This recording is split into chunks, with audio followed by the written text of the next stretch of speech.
Hello again. How are you doing today? Did I hear something is bothering you? Go ahead. Tell me what happened. Don't worry. I won't judge you. Just let go of the burden. Imagine if somebody gave you this attention when you were mad. You'd feel good and supported. This would solve half your problems, right?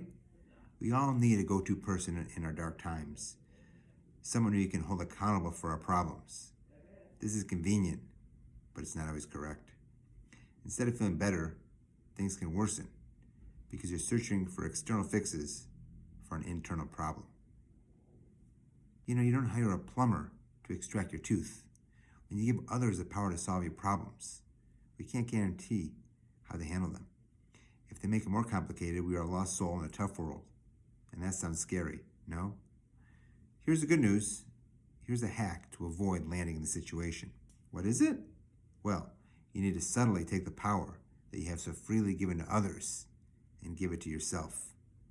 Amigo, you have to hold yourself accountable for what you're going through. This is called personal accountability, a critical life skill that we're going to talk about today. You might wonder, Jeffrey, my regional is driving me crazy with a lot of paperwork pressure.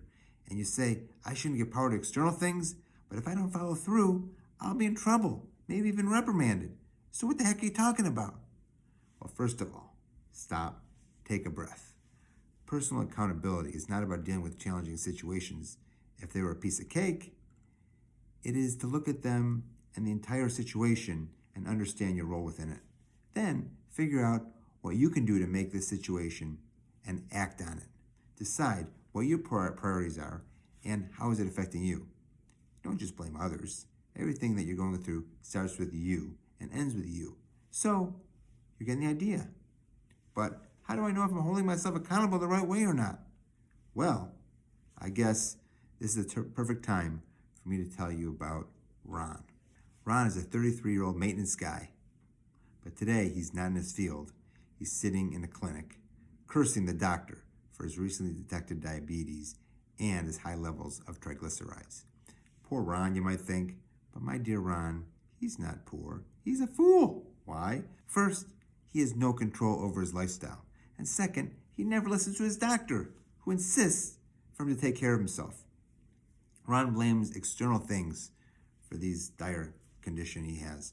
Would you have done the same thing if you were in his place? If yes, it's high time to make space for personal accountability in your life. I'm going to give you 5 valuable lessons to take responsibility for actions and reach a mental state of balance in your life. 1. Identify your role. We often view ourselves as somebody else's responsibility. Ron believed his health was his doctor's responsibility, but it really was his. If he only realized it, he would make positive changes. For example, he'd eat healthy, he'd work out, he'd break the cycle of negative thoughts, and he'd deal with that. Now's the time to scratch your head. What is your role in suffering?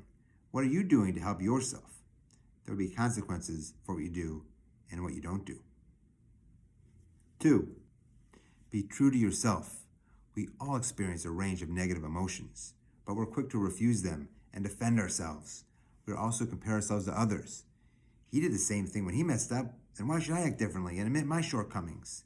This is damaging in the long run because we are deviating from our true selves. Come on, we've all made mistakes, we've all been mistreated, we've all had regrets, but we can rise above them by accepting how we feel about it and then working on it. It is often the case that we resist change because it challenges our perspective. But hey, if this makes us a much better person, why not make it happen? 3. Focus on moving forward. If you find yourself in an unfavorable situation, don't be stuck in it. Move on. Think of the next good thing. It could happen to you. Ron was worried about his health. He carried on with the poor me tag so long that eventually he got bored of it. There was no visible improvement. Nothing was happening. Finally, when there's no option left, he accepted the reality and decided not to stick around his problem. He envisioned a better lifestyle for himself, and he made a plan accordingly. And what just happened? He took control of his health. He held himself accountable by letting go of unproductive scenarios and focusing on moving forward. Keep going, Ron.